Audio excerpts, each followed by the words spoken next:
How to use SHEIN Try Before You Buy.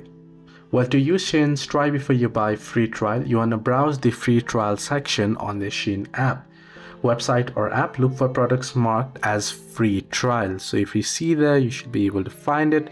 If you do not find it there, what you want to do is you can also use the search bar for free trial products and look for free trial products. Then what you want to do is, if you see the free trial products, then what you want to do is you want to select up to 3 items you like, choose your size and fill in your correct shipping address. Then check the My Free Trial section. Processing takes about a week and you'll get an email if selected. Once approved, the items ships automatically. You have 10 days to post a review on the My Report page.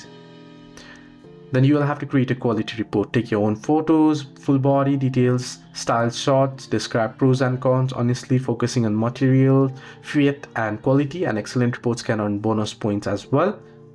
Hope this video was helpful. Do like and subscribe.